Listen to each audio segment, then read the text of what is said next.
네, 오늘은 신명기 34장으로 말씀을 전합니다. 네, 우리가 읽은 34장은 이제 신명기의 마지막 장이기도 하고 이제 모세 오경이라고 불리는 5권의 성경 중에서 이제 마지막 부분이기도 합니다. 그리고 신명기는 모세의 마지막 순간에 리더가 여호수아로 넘어가게 되는 시점에 기록되어지고 있는 것을 보게 되는 것이죠. 그리고 안타깝게도 모세는요, 가나안 땅을 바라보게는 되지만 결국에는 그 땅에 발을 들이지는 못하게 되는 것을 또 확인해 볼 수가 있습니다. 그의 교만과 불순종의 그 죄로 인하여 그 결과로 인해서 그렇게 소원하는 땅이었던 가나안에 들어가지는 못하게 되는 것을 보게 되는 것이죠. 그러나 하나님께서는 모세에게 은혜를 베풀어 주셔서 가나안을 바라보며 확인시켜 주는 것까지 보게 됩니다. 이제 먼저 바라본 장소를 보도록 하겠습니다. 1절부터 보면요. 하나님이 모세에게 보이신 땅의 이름을 가나안의 이전 이름들, 그러니까 당시 주민들이 살던 이름으로 부르지 않고요. 길앗 온 땅을 보이시면서 납달리와 에브라임 므낫세의 땅, 유다의 땅 이런 표현들을 하고 있습니다. 아직 여호수아와 함께 가나안에 입성해서 그 땅을 취하기 전의 상황이죠. 신명기의 시점보다 몇 년은 지난 후의 시점이 지파별로 땅을 분배받는 시점이기 때문에 신명기의 이 부분에 대해서 두 가지 해석들을 학자들이 내놓고 있습니다. 한 가지는 이제 사람의 이성으로 이해하려는 그런 시도 중에 하나인데 이 신명기 34장이 모세가 죽고 난 뒤에 기록되었다라는 그런 해석을 갖고 있습니다. 실제로 신명기 34장 후반부를 보면 모세의 죽음도 기록하고 있기 때문에 이후에 기록되었다라고 이렇게 말을 하고 있는 것이죠. 그리고 이제 우리가 취하는 해석입니다. 바로 모세의 예언적 관점으로 가나안을 바라보면서 기록했다라는 견해를 갖고 있는 것이죠. 앞장에 보면 33장에서 모세는 각 지파를 축복했었습니다.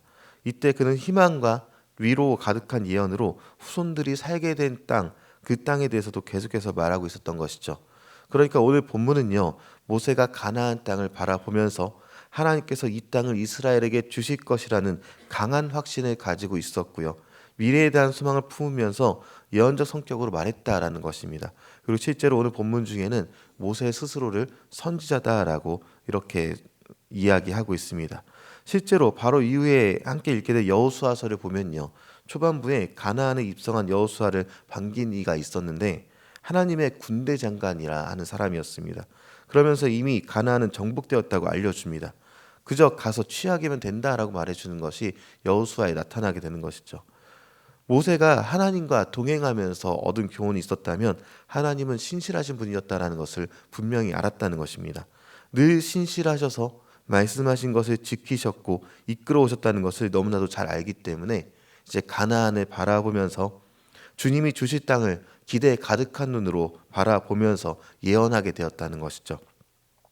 모세가 경험한 그 하나님은요, 우리에게도 동일하게 신실함을 보여주시는 하나님이십니다.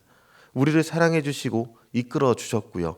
앞으로도 하나님 나라에 살아갈 백성으로 늘 지켜주신다는 것이죠. 모세가 가나안을 바라보면서 감사했듯이 아직 우리의 몸은 이 땅에 있지만 하나님의 나라에서 영원한 생명을 누릴 것을 기대하면서 감사하는 성도의 모습이 되시기 소망합니다.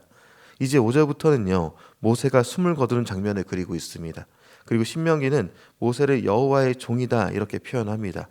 120세의 나이에 숨을 거둔 순간에 여호와의 종이다라고 불리는 이 모세의 모습을 보면서 우리 그리스도인이 어떤 자세로 이 세상을 대해야 되는지 생각해 보게 됩니다.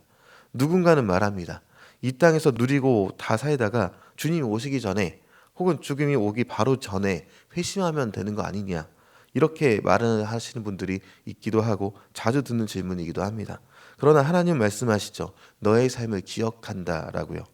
그리고 그 삶을 보신 하나님께 우리가 들어야 할 최고의 호칭은 여호와의 종, 이 말일 것입니다. 주님의 기억하심이 우리의 삶 가운데 나타나길 소망합니다. 이스라엘 역사 무대에서 활동한 선지자들을 적지 않게 합니다. 엘리야나 엘리사, 이사야, 예레미야 등 많은 선지자들을 하나님께서 세워 사용하셨습니다. 그러나 성경은요, 모세와 같은 선지자는 없었다라고 말을 합니다. 왜냐하면 모세는 하나님과 대면하는 영광을 누렸기 때문이라 이렇게 말하는데요. 그러면서 신명기는 이렇게 모세의 죽음으로 막을 내리는 것처럼 보이게 됩니다. 그리고 학자들은요, 이 끝맺음이 성경 첫 5권의 책인 모세 오경의 결론이다 이렇게 말을 합니다. 창세기에서 사람은 하나님이 창조하신 부족함이 없는 곳에서 살았습니다. 그런데 얼마 못 가서 죄를 지음으로 그곳에서 떠나가게 되었죠. 그렇게 창세기에서부터 출애굽기, 레위기, 민수기, 신명기는요, 사람이 다시 진정한 안식 있는 곳으로 돌아가는 여정 자체를 그리고 있습니다. 그러나 신명기가 마칠 때까지 아직 사람은 그 땅에 들어가지는 못했습니다. 모세와 이스라엘은 이제 그 땅의 경계선에 서 있게 되는 것을 보게 되는 것이죠.